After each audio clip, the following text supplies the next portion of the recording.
જય દ્વારકાધીશ, જય ગૌ માતા। તો મિત્રો, હું છું ગામ છત્રાલાથી ગૌ સેવક શ્રી સોલંકી સંજુસિંહ। તો મિત્રો, ગામ ખેટવાની સીમમાં મિત્રો રસ્તા ઉપર તમે જોઈ રહ્યા છો કે આ છે પીલેડી તરફ જવાનો રસ્તો અને આ છે છત્રાલા ગામ તરફ જવાનો રસ્તો। તો મિત્રો, તમે જોઈ રહ્યા છો કે એક નહીં પણ બે વાછરડા, એક વાછરડું આ ને એક વાછરડું આ। તો મિત્રો, તમે જોઈ રહ્યા છો કે આ બંને વાછરડાને પ્લાસ્ટિકની થેલીમાં ભરી અહીંયા રસ્તાની બાજુમાં નાખી દેવામાં આવ્યા છે। તો મિત્રો, તમે જોઈ રહ્યા છો કે આ છે ખેટવા ગામ। તો મિત્રો, આ રસ્તો બસ એટલું જ કહેવું છે કે હવે પછી આ રીતે કોઈ પણ જગ્યાએ, આ તો ખેટવા ગામ છે, કોઈ પણ જગ્યાએ આ રીતના વાછરડું ફેંકી દેતા જોવા મળશે અને અમને જાણ થશે તો મિત્રો અમે કાયદેસર જે થાય કાર્યવાહી કરીશું। તો મિત્રો, ને હજી પણ આ ખેટવા ગામની સીમામાં આ વાછરડું પડ્યું છે, બરાબર। તો મિત્રો, હજી પણ અમે ખેટવા ગામમાં પૂછપરછ કરીશું ને જે પણ મળશે તો એની કાર્યવાહી કરીશું અમે। ને મિત્રો, એક નહીં પણ બે વાછરડા અહીંયા નાખવામાં આવેલ છે પ્લાસ્ટિકની થેલીમાં।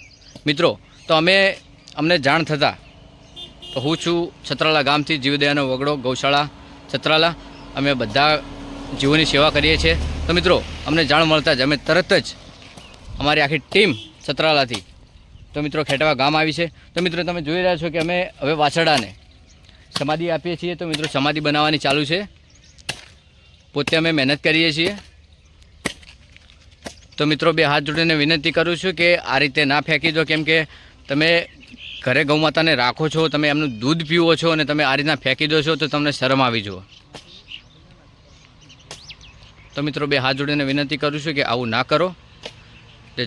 હજી બસ અમે ખેટવા ગામ પૂછપરછ કરીશું, જે પણ મળશે અમે એની કાયદેસર જે થાય કાર્યવાહી કરીશું કે ફરીથી આવી ભૂલ ના કરે।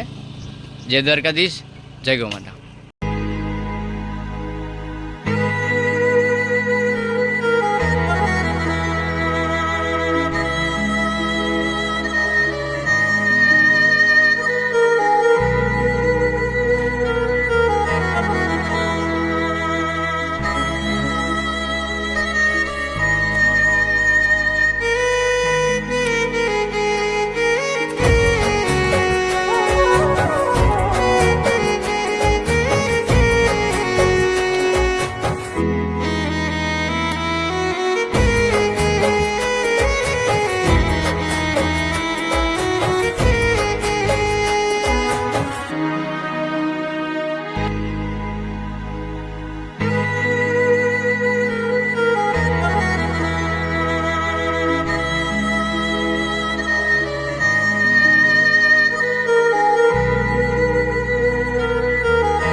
જય માતાજી મિત્રો। તો મિત્રો, જે વિડીયોમાં તમને આ સાયકલ લઈને ભાઈશ્રી દેખાય છે, તો મિત્રો એ છત્રાલા ગામનો ભાઈશ્રી છે। તો મિત્રો, અમે ત્યાં સમાધિ આપતા હતા તો અમને પૂછ્યું કે મિત્રો શું કરી રહ્યા છો? તો અમે જવાબ આપ્યો કે અમે વાછરડાને કોઈએ પ્લાસ્ટિકની થેલીમાં ભરીને મૂકીને નાખી દીધું છે, તો અમે સમાધિ આપવા આવ્યા છીએ। તો મિત્રો, તે પોતાનું ઘરની કંઈ પણ વસ્તુ લઈને ભીડી જતો હતો, તો મેં તેને પ્લાસ્ટિકની થેલી અમને આપી। મિત્રો, તમે જુઓ છો કે એ પ્લાસ્ટિકની થેલીથી એ કાપીને અમે પ્લાસ્ટિકની મદદથી તમે જોઈ રહ્યા છો કે મેં વાછરડાને અંદર મૂકી સમાધિ આપવા જઈ રહ્યા છે। તો મિત્રો, હું તો આવા ભાઈને ખૂબ ખૂબ ખૂબ આભાર માનું છું, કેમ કે ત્યાં ઊભા રહીને અમને પૂછ્યું કે શું મદદ કરું તમને. પોતે મહેનત કરી ગુજરાત ચલાવે છે એ ભાઈ. તો મિત્રો આવા ભાઈશ્રીને ખૂબ ખૂબ વંદન છે, કેમ કે તમે જુઓ કે એ ભાઈની એક પ્લાસ્ટિકની થેલીથી જુઓ કેટલું કામ થયું છે. તો મિત્રો આવા ભાઈઓને ખૂબ ખૂબ આભાર. જય દ્વારકાધીશ, જય ગૌ માતા.